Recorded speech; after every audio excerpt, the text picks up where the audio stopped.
Previously, we discussed The Oath of the Traitors, a story in the Truth and Inference series. However, it's not technically the first installment in terms of the release date. That distinction belongs to Atropos's Ropes, also known to fans as the Golden Rose Theater.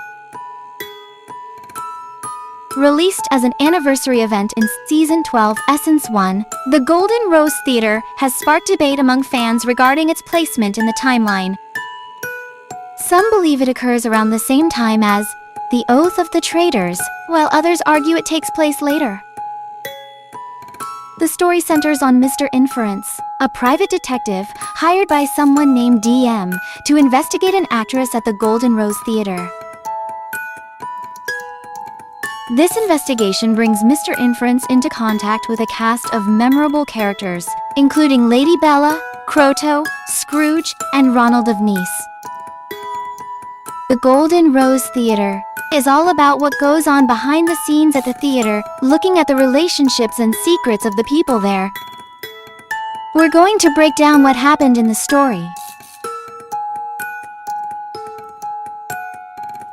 Our story begins in Victorian England, in a theater called the Golden Rose, owned by a man named Scrooge. The theater had a smash hit with a play called The Coin of Lachesis. It made tons of money and turned the lead actress into a superstar. She became so famous for her role that people practically forgot her real name, calling her Lachesis instead. The play ran for a long time, but as you can imagine, people eventually got tired of seeing the same thing over and over. They wanted something new.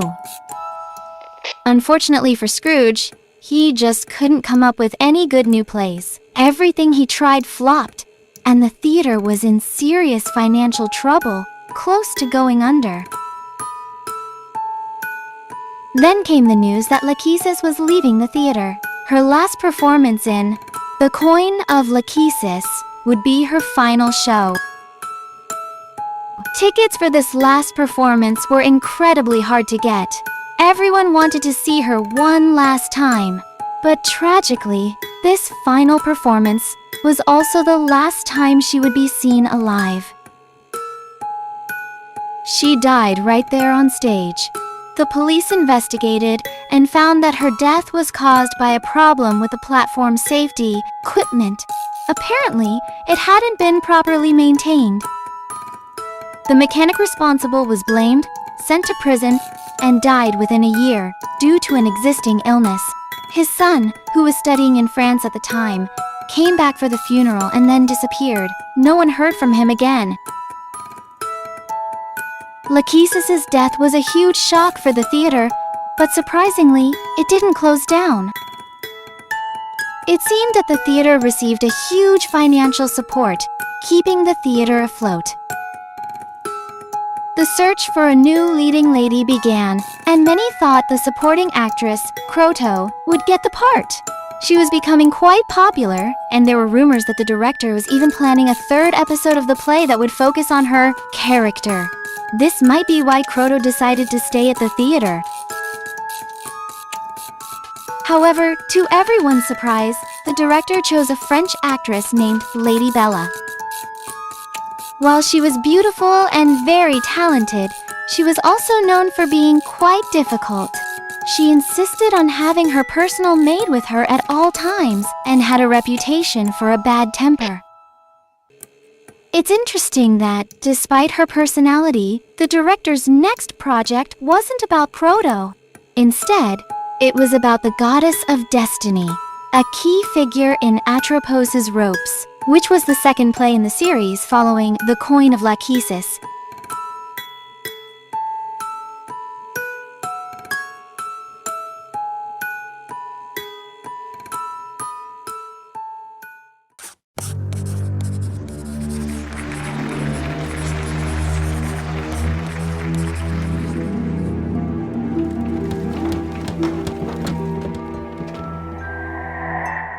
Lo and behold, a fascinating combination of greed, pride, lust. Oh, and wannabes. My dearest leading man brandishes himself like a lowly bourgeoisie. The affectionate gaze and the flirtatious chuckle. Seems like my supporting actress has found her better role. The elegy of a shadow sings the unattainable wonders and gloom reality. I hope this bedtime story doesn't end in a hurry. The swinging steps and the lively melodies, the meticulous portrayals and the fame-seeking parodies, all of which converge below the spotlight and belongs to me. A decade has passed since the tragic death of Lachesis. Our protagonist, the detective Inference, receives a commission from an individual known as DM. The task is to investigate Bella, an actress at the Golden Rose Theater, which is the very same character we discussed earlier. Bella is a prominent local star, particularly popular among the town's elite. DM is among her admirers, and had previously corresponded with her via letters. However, this correspondence abruptly ceased, prompting DM to hire Inference to uncover the reason behind the sudden silence. At this point in the narrative, Inference is also preoccupied with a personal investigation. As mentioned in the previous video, this investigation concerns either his parents' death or the circumstances surrounding an incident during his time in the army. With his personal investigation temporarily stalled, and recognizing the potential for DM to assist him with it in the future, Inference accepts the commission, having the commission letter with him, attached with a red scarf that is said to be Bella's keepsake for DM. Prior to commencing his investigation at the theater, Inference conducts thorough research. This includes gathering information such as a newspaper article detailing Lachesis' death and compiling background checks on all theater personnel. Equipped with this background information, Inference proceeds to begin his investigation at the Golden Rose. When Inference arrived at the Golden Rose Theater, a crew member named Jingle Bell stopped him. Even after Inference explained his purpose and showed him Bella's red scarf, Jingle Bell refused to let him in. Inference almost lost his cool, but luckily, an actor approached them. It was Ronald of Nice, Inference's old army buddy. Despite Inference's usual caution around him, Ronald was friendly and helpful. He spoke to Jingle Bell, who then allowed Inference to enter. Ronald promised to arrange a meeting with Bella after rehearsal. Relieved, Inference waited in the lobby, where he met other theater staff, including the playwright, Rusty Penpoint, and the young female logistics manager, known as the Commander. When rehearsal ended, the performers looked upset, and Bella was nowhere to be found. Apparently, her mood was so bad that she refused to see anyone.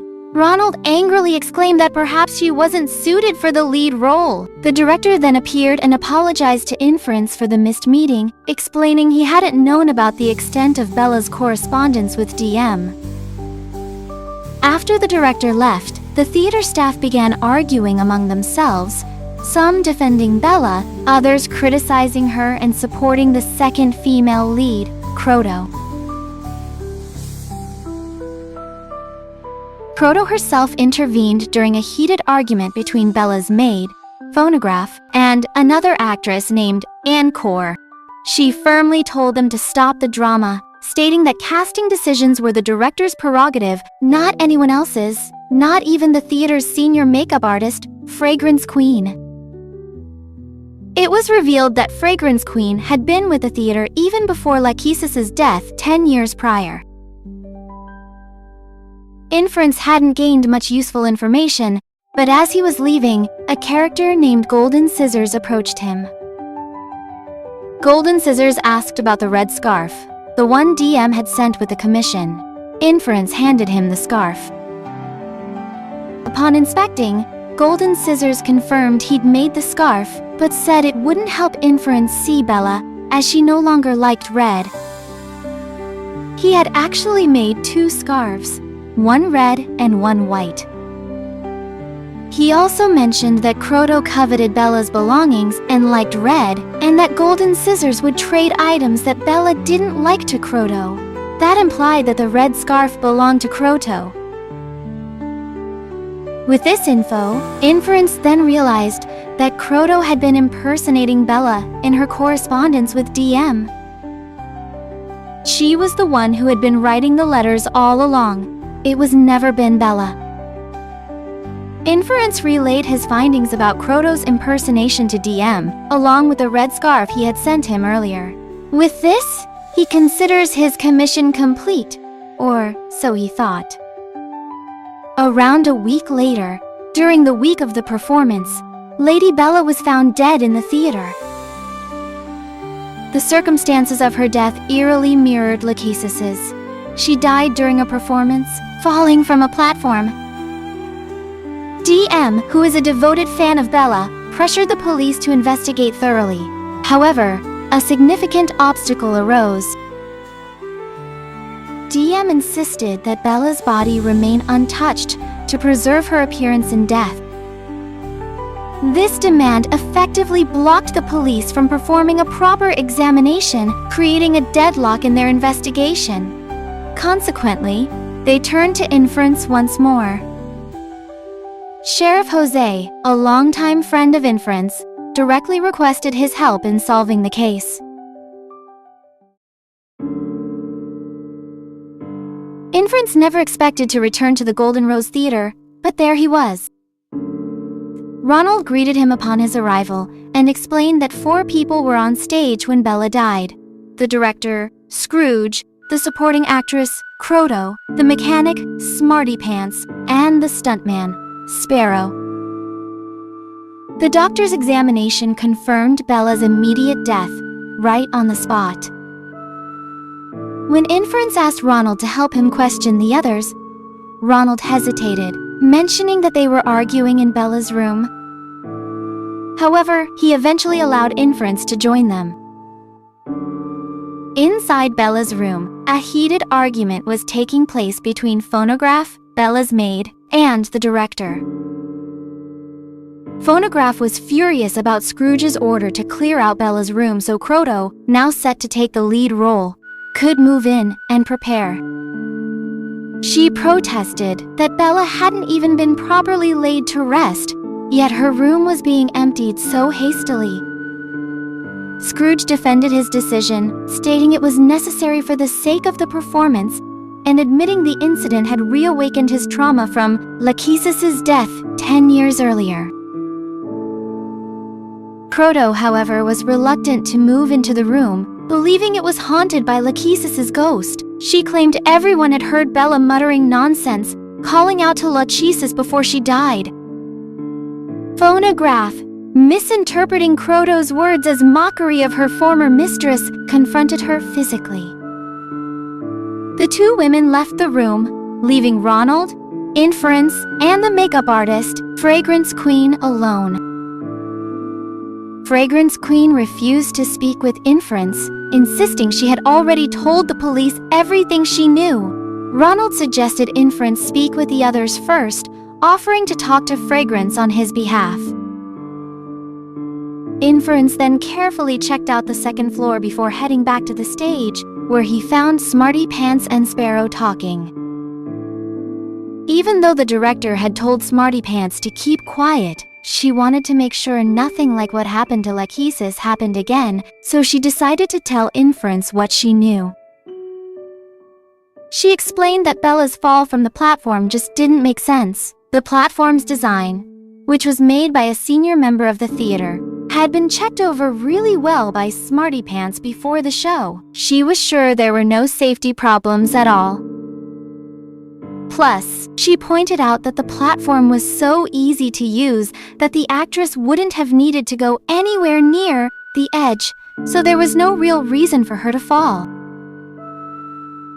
It also came out that Smarty Pants had done a really deep dive into the stage's design, looking back at the restoration of the original stage from 10 years ago. Her conclusion, which was then accepted by the officials, was clear. There were no safety issues or mechanical problems. This discovery should have cleared the mechanic who was blamed for Lachesis' death and gotten him out of prison. But, as we know, he sadly died in prison not long after being locked up. Sparrow corroborated Smarty Pants' testimony, stating that someone had indeed been using the platform's elevation button. They concluded that Bella wasn't the only one operating the platform on the day of her death. The question then was, who else had used it? Sparrow suggested that Inference check with Jingle Bell, who had been guarding the door to the second-floor entrance, the area reserved for officials and the nobility. Inference decided to follow this lead. Perhaps by knowing who was on the second floor, he might find some lead. Jingle Bell was found in the lobby, clearly shaken by Bella's death. He revealed that on the day of the performance, the entire second-floor area had been reserved for a member of the nobility. It was none other than Inference's client, DM. Inference returned to Bella's room with doubts. He found that neither Ronald nor Fragrance was there. All he found was Phonograph, Bella's maid, who was picking up her former mistress's stuff. Among the stuff that was there, one thing caught Inference's attention: a stack of letters for Bella from none other than DM, implying that DM might have something to do with Bella's death. Before Inference could investigate further, Ronald told Inference to meet him in the lobby. As he had troubling news, Inference met him in the lobby. According to Ronald's conversation with Fragrance Queen, she was scheduled to do Bella's makeup on the second floor that day. However, Kroto intercepted her and informed her that Bella would be doing her own makeup. Although Fragrance Queen wanted to object, she decided against it due to Bella's recent volatile temper. Fragrance also revealed that Bella had refused to attend the afternoon rehearsal, yet she still maintained her role as the lead. The most disturbing piece of information for both Ronald and Inference was Fragrance Queen's refusal to speak with Inference directly because of a particular scent she recognized on him. She told Ronald that she had smelled the same scent on Inference during his previous visit to the theater, and now she could smell that exact same scent in Bella's room and on the platform where she fell. This implied that Fragrance Queen suspected Inference of having something to do with Bella's death. Ronald immediately dismissed this idea, telling Inference that he trusted him and Smarty Pants more than anyone else. It turned out that the mechanic, who was blamed for Lachesis' death 10 years earlier, was his own father. And since Smarty Pants had proven his father's innocence, Ronald trusted her implicitly. And so, despite the odds, Inference began to connect the dots. The same scent was found on him, in Bella's room, and on the platform. This meant someone had been in both Bella's room and on the platform. The only connection between the scent and Inference during his initial visit was the red scarf, being the only item linking him to the theater that day. The scarf, which Inference had believed belonged to Bella, actually belonged to Kroto. Bella's refusal to attend rehearsal that day meant she was absent all afternoon, and no one knew where she was. Was she in her room, or somewhere else entirely? Furthermore, on the day of the performance itself, Kroto had stopped Fragrance from doing Bella's makeup. This raised the question, did Kroto have any involvement in Bella's death? Adding to the mystery, the red scarf, which Inference believed had been returned to DM after his first investigation, was now found with Bella's body. DM also refused to allow anyone to perform an autopsy on Bella, even preventing the police from doing so. Furthermore, DM had reserved the entire second floor of the theater for himself that night and had sent Bella a large number of letters Considering all of this information, Inference hypothesized that either Kroto or DM, or perhaps even both of them, might be involved in Bella's death. Chapter 3 likely takes place several days after Inference's investigation, and Chapter 2 begins with a letter from Sheriff Jose confirming DM's innocence. The letter explains that Jose used a strategic approach to convince DM to allow the police to examine Bella's body. DM eventually agreed and even connected the police with a medical society to perform an autopsy. The autopsy revealed a shocking and confusing truth. Bella, who everyone believed had died from the fall during the performance, was already dead before the performance even started. This meant someone had thrown Bella's body out of the platform during the performance. This is strange in itself, since Bella had been seen on stage before the accident. A central question raised: what really happened?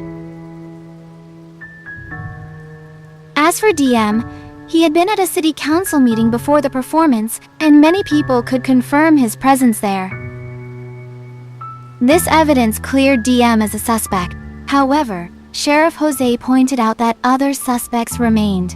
He informed Inference that these remaining suspects were waiting in the theater's lobby and expressed his hope that Inference could solve the case.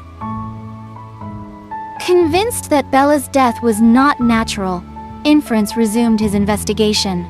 From Ronald, he learned that the information about Bella refusing to attend rehearsal had come from the director, suggesting that the director was the only one in contact with Bella around that time.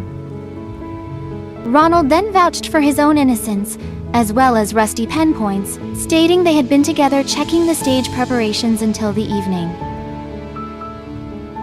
Inference then interviewed Encore, who revealed she had been doing fortune-telling in the lobby on the day of Bella's death.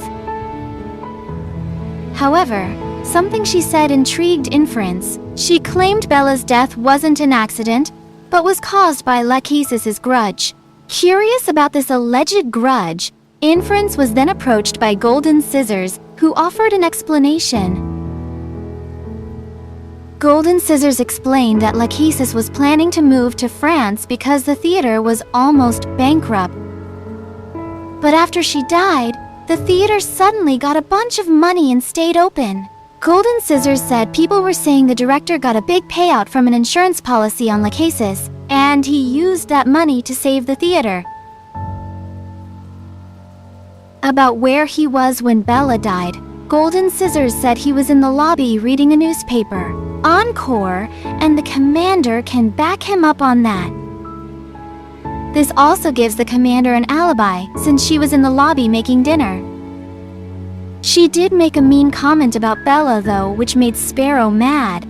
Sparrow said Bella didn't slack off, even if she hadn't been doing her best lately. Smarty Pants agreed, saying she'd seen Bella practicing alone on the platform one night. But Fragrance claimed it was Kroto practicing that night, not Bella. She also said Bella hadn't been performing well, while Kroto had been getting better and better. Jingle Bell argued with Fragrance, saying he was sure it was Bella practicing. He said that about a week before the show, around the same time Fragrance and Smarty Pants mentioned, he saw Bella's maid, Phonograph, take away an empty crystal bottle from the platform. Jingle Bell had been delivering that same kind of bottle to Bella from DM. When Fragrance heard this, she looked shocked and rushed upstairs to Bella's room. Inference kept asking Jingle Bell questions. Jingle Bell said that on the day of the show, after rehearsal, he went straight to the second floor to guard the entrance where Bella's room was. Most of the cast was still downstairs. When the show was about to start, the director went upstairs to tell Bella.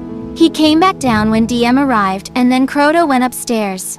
But Jingle Bell said he never saw Kroto come back down. Inference got even more suspicious of Kroto and went up to the second floor. There, he found Phonograph and Fragrance arguing again in Bella's room.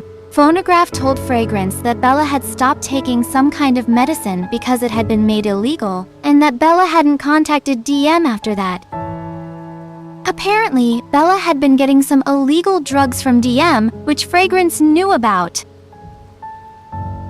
Fragrance asked why Phonograph had taken the bottle if it wasn't from DM, and Phonograph said it was definitely from someone else aside of DM, although she wasn't sure who sent her the medicine. Phonograph also said that after Inference's first visit a week before the show, the director made Bella send an invitation to DM, and that was the last time Bella and DM talked.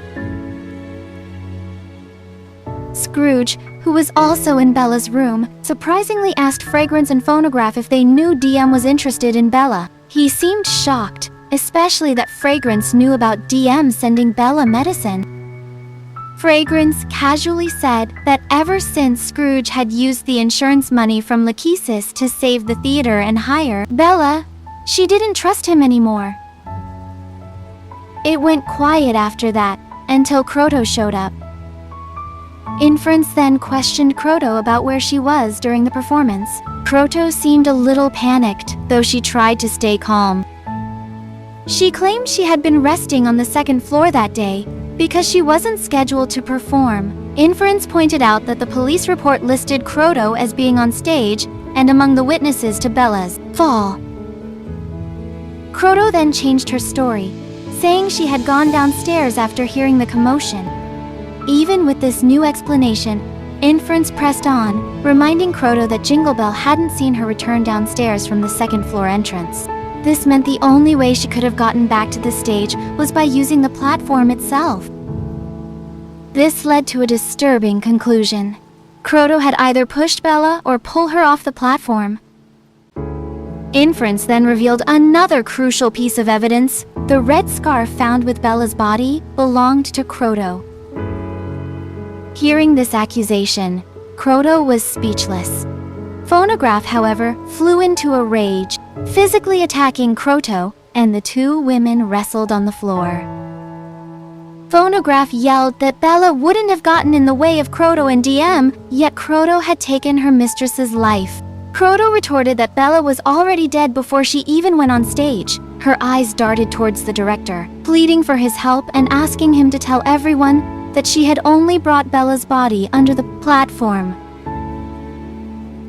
Up until that moment, the director hadn't seemed particularly suspicious. However, when Kroto begged him to tell everyone what really happened, his involvement became obvious. He panicked and began to say that perhaps Kroto had been jealous of Bella, leading her to kill the lead actress.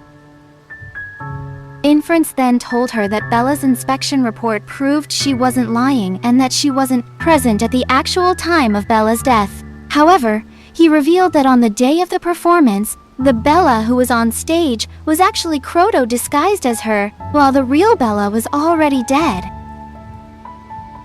Kroto admitted to this, adding that when the lights were off, she pushed Bella's body off the platform to make it look like she had died from the fall. Kroto also said that the director wanted Bella's death to look like an accident so he could collect the insurance money, just like what had happened to Lachesis 10 years prior. Kroto continued, saying she couldn't believe the director would frame her by placing the red scarf near Bella's body, implying he might be the real murderer. However, Inference stated that everyone had a solid alibi for not being the direct cause of Bella's death, and that the scarf might have been DM's doing after all. DM put the red scarf in order to prevent an autopsy and to indulge his own fantasies about Bella. After saying this, Inference opened a drawer in Bella's room, revealing a large number of empty, clear bottles. Phonograph cried out when Inference revealed the bottles, insisting they were ordinary. Inference, knowing the bottles had contained the illegal medicine, challenged Phonograph to have them officially tested. Before doing so, however, he tried to get information from Fragrance about the medicine in exchange for telling her how Bella had obtained it, even after cutting ties with DM. Fragrance, who seemed to know what the medicine was, told Inference it was called Quivering Flower. The narrative then introduced the Quivering Flower. It was described as a reagent that increased a woman's energy, made her eyes sparkle, and made her movements more alluring. It's essentially a drug to enhance a woman's physical presence. It was once very popular among actresses when they were struggling with their performances. Initially, it wasn't popular because it had a bad smell. However, this problem was solved by adding a fragrant plant extract. The complex process to extract it made the reagent very expensive, so it was usually only used by wealthy nobles or given as gifts by them. DM, being a noble, was rumored to have given quivering flower to women he admired, including Bella. However, the government later banned quivering flower, making it illegal. According to Fragrance, this was because long-term use could cause hallucinations, serious addiction, and in some cases, death. Fragrance then demanded the promised exchange from Inference, asking how Bella had obtained the quivering flower after breaking contact with DM. Inference explained that it wasn't Bella who had been corresponding with DM, but Kroto, a fact he had uncovered during his initial investigation. Therefore, Kroto must have had the quivering flower, though she never used it herself. DM would understandably be furious to learn he had been exchanging letters with Kroto. To appease DM, Kroto had asked Bella to cover for her, promising her the quivering flower in return. Kroto knew Bella used the quivering flower because she had seen Bella perform exceptionally well one night, even impersonating Lachesis. By this time, Bella had developed a mild addiction to the quivering flower, but her performances hadn't been improving much recently. With the performance date fast approaching, she felt immense pressure to deliver a flawless performance, something she doubted she could achieve in her current state. Therefore, she chose to use the quivering flower again. Despite knowing the risks associated with the drug, including hallucinations and even death, Bella agreed to help Kroto clear her name. This explains why Kroto said she heard Bella calling out to Lachesis one night. It was a side effect of the quivering flower. That same drug ultimately caused Bella's death. She apparently died before the performance due to an overdose of quivering flower. Scrooge was likely the first to realize this, as Phonograph was out of town when Bella died. But instead of revealing the truth, Scrooge decided to stage Bella's death as an accident, using the same method he had used with Lachesis 10 years prior. Even so, the exact cause of Lachesis' death, whether it was also an overdose or something else, remains unclear, although Fragrance Queen's deep knowledge of the drug suggests a connection. Kroto, who stood to gain the most by becoming the lead actress, then helped Scrooge stage Bella's death as an accident. She even went as far as to impersonate Bella on stage during the performance, making everyone believe Bella had died from the fall. Inference asked Kroto about his hypothesis, and she confirmed everything. With this confession, the case was closed.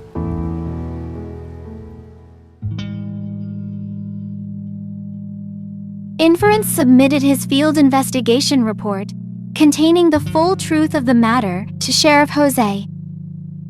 However, Bella's death was still reported in the newspapers as an accident, not as a drug overdose. Inference suspected DM was somehow involved in influencing the press. Ultimately, Inference concluded that the case was no longer his responsibility. He reasoned that people would soon forget the important details. He believed people would move on, forgetting Bella and focusing on the next new actress, just as DM had quickly forgotten Bella and moved on to admiring someone else. The story closes with Inference resuming his personal investigation into either the accident in the army or his parents' death. Given the context, it seems more likely he was investigating the army accident that changed him. There were some further developments after the case. Kroto left the Golden Rose Theater and joined a new theater group, where she became the lead in a play titled Kroto's Chain. It was discovered that Scrooge was indeed one of the beneficiaries of Lachesis' insurance policy. The others were Kroto and Lachesis herself. As for the Golden Rose Theater, Ronald eventually became the owner. The theater mysteriously received a large sum of money from an unknown source, allowing the business to thrive. Inference was curious about the origin of this money, but then someone arrived, applying for the lead actress role, having been recommended to the theater by DM. With the Golden Rose Theater case closed, Inference received an invitation to a banquet, hosted by DM as a thank you for his work. Unbeknownst to Inference, a new case awaited him at the banquet. This new story would later be known as the Melodis Estate Investigation. This is your broadcaster, Silmina, signing out.